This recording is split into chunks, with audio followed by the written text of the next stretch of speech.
Hello नमस्कार जय हिंद साथियों, आप सभी का स्वागत है आपके अपने डिजिटल प्लेटफॉर्म प्रवेश अकेडमी पर। आज शिक्षा विभाग में हर प्रकार की समस्याएं आ रही हैं, उन सब में पेपर लीक का मामला बड़ा मुद्दा है। इन सब पर हम आज विस्तार से चर्चा करेंगे। अगर आप चैनल पर नए हैं तो सब्सक्राइब कर लीजिएगा, यह वीडियो अपने दोस्तों के साथ शेयर अवश्य करिएगा। आइए स्टार्ट करते हैं। आज उत्तर प्रदेश, बिहार, झारखंड, राजस्थान ही नहीं, हर राज्य में पेपर लीक का मामला है।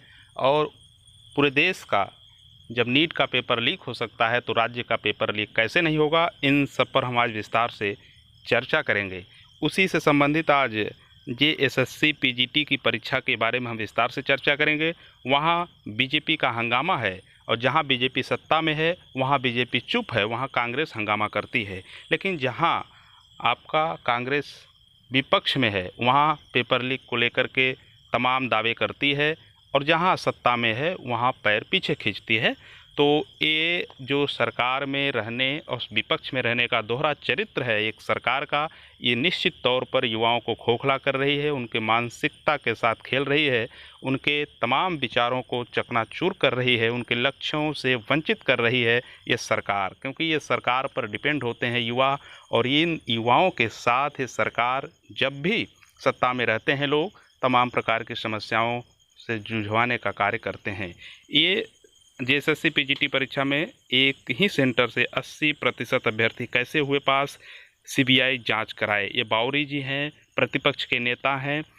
तो रांची के आप ये समझिए कि प्रतिपक्ष नेता निश्चित तौर पर तमाम समस्याओं को उठाने का कार्य करते हैं, लेकिन ये पार्टी विशेष को अगर ध्यान में रखा जाए, अगर आप यही नीट को लेकर के चर्चा करें, एक ही सेंटर से तमाम बच्चे जो है वो आपके सफल हुए थे, लेकिन उस पर जब जांच की बात की गई, जब उनको पुनर्परीक्षा के लिए बैठाया गया, उसमें 1500 में से 700 750 बच्चे ही उपस्थित होते हैं और कोई बच्चा पूरे में से पूरा नंबर नहीं लाता है।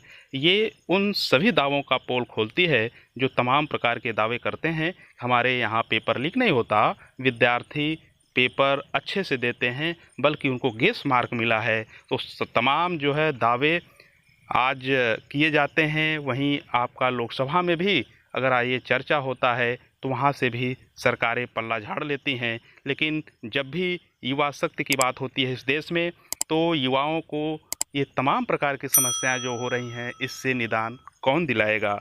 भ्रष्टाचार पर ज्ञान न दे भाजपा, ये कांग्रेस कह रही है। और झारखंड में कांग्रेस इस पेपर लीक को बीजेपी को गुमराह करने की बात कर रही है, लेकिन जहां बीजेपी है वहां कांग्रेस बीजेपी को घेरने का काम कर रही है। ये दोहरा चरित्र। और बीजेपी आज मैं मानता हूं कि जहां भी अधिकतर राज्य में बीजेपी की सरकार है तमाम पेपर लीक होते हैं, लेकिन बीजेपी चुप है। लेकिन वहीं झारखंड राज्य में वो बीजेपी तमाम प्रकार के ये दावे कर रही है कि जो पेपर लीक हुए हैं, एक ही सेंटर से इतने लोग कैसे सफल हुए, इस पर सफाई दिया जाए। तो वहीं कांग्रेस कहती है कि नीट के पेपर को मुद्दों से हटाने के लिए यह सब बहाना किया जा रहा है। पेपर लीक कराने वालों के रिश्तेदारों के खाते संपत्तियां जांचेगी CBI। तो CBI पेपर लीक का जो नीट का हुआ है इसके बारे में पूरा जांच करेगी। रीनीट नतीजे जारी, 720 में 720 किसी को नहीं। जो 1500 टॉपर विद्यार्थियों का री एग्ज़ाम हुआ था, इसमें कोई विद्यार्थी 720 अंक नहीं पाया है। रीनीट से नतीजे में ज़्यादा फर्क नहीं है। और श्रेणी सामान्य जो है 11,65,820, 4 जून 11,65,904, अंतर -84। तो ये तमाम बातें रीनीट को लेकर के तमाम संसद में सबसे ज़्यादा आज तक किसी पेपर को लेकर के री एग्ज़ाम की बात कही गई है, पेपर लीक की बात कही गई है तो नीट की एग्ज़ाम है। क्योंकि ये हाई प्रोफाइल एग्ज़ाम होता है, पूरे देश का सबसे बड़ा एग्ज़ाम है। किसी एंट्रेंस को लेकर के अगर देखा जाए, भविष्य में डॉक्टर बनते हैं, तो ऐसे में बिहार में 13 आरोपियों से जेल में पूछताछ, ये बिहार में हो, उत्तर प्रदेश में बेदीराम का नाम आया। लेकिन एक अच्छे प्रकार से भारतीय सुहेलदेव समाज पार्टी के राष्ट्रीय अध्यक्ष जाते हैं, अमित शाह जी से मिलते हैं। जब मीडिया वाले चारों तरफ से घेर चुके होते हैं तो उनसे जा कर के मिलते हैं। मिलने के बाद तमाम ये बीजेपी ऑफिस से ये कहाँ से बात आती हैं, तमाम एक चैनल को प्रोपेगेंडा के थ्रू बैठाया जाता है जिसका नाम एनडीटीवी होता है। वहाँ एक पत्रकार आराम से माइक दे देता है, चुपचाप प्रवचन सुनता है और बेदीराम जी आराम से पूरी बात को हंसते हुए खिलखिलाते हुए कह जाते हैं और कहते हैं कि हमारे ऊपर कोई दोषी नहीं है।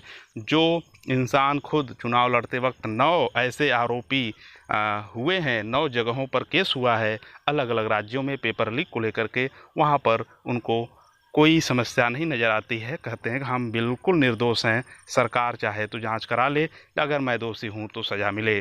तो सरकार किसकी है, जांच क्यों होगा, सहयोगी किसके हैं, ये तमाम युवा जानते हैं। लेकिन युवाओं के भविष्य के साथ खेलने वाले लोग न सुधरे हैं न सुधरेंगे। लेकिन ये जनता सब कुछ जानती है।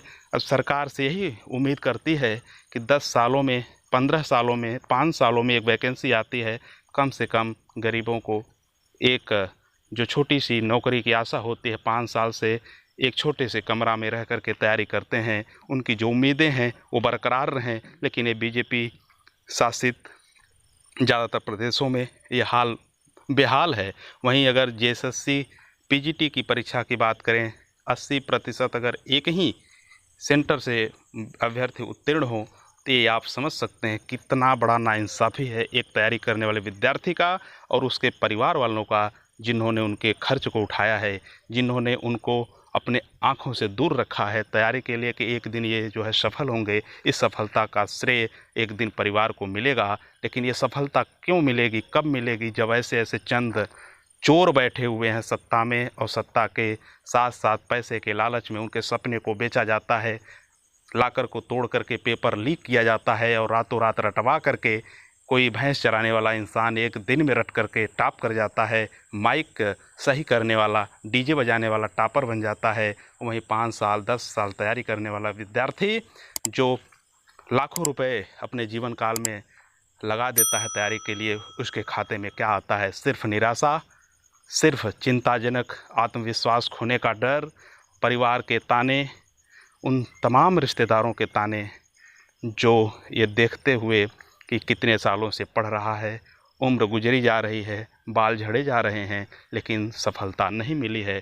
क्या वो दिन देखेंगे जिस दिन के लिए वो अरमान, वो तमाम बातें लेकर के खुशियाँ, जिस खुशियाँ के लिए वो पढ़ना चाहता था, उसके खुशियों को बेच देते हैं बेईमान और उसके साथ ही सीना ठोक करके कहते हैं कि नहीं, हमने नहीं किया। लेकिन सत्ता में बैठे चंद लोगों से ये कहना चाहता हूँ कि कुछ भी थोड़ा बहुत अगर ज़मीर बचा है तो निश्चित तौर पर युवाओं के दर्द को समझो। तमाम जगह आप घोटाला कर लो, लेकिन पेपर लीक जैसे तमाम मुद्दों से आप नहीं बच सकते हैं, क्योंकि ये उन तमाम गरीबों के सपनों को आप बेच रहे हैं जिनका अगर हाय लगता है तो आपको फिर इतना समस्या होगी, आप उस पैसे को पचा नहीं पाओगे। उसके पैसे को आप जीवन में ज़रा सा भी खुशी, ज़रा सा भी सुख नहीं पा सकते हो। इसलिए उनके सपने से मत खेलो, उनके तमाम सब्र का इम्तिहान मत लो।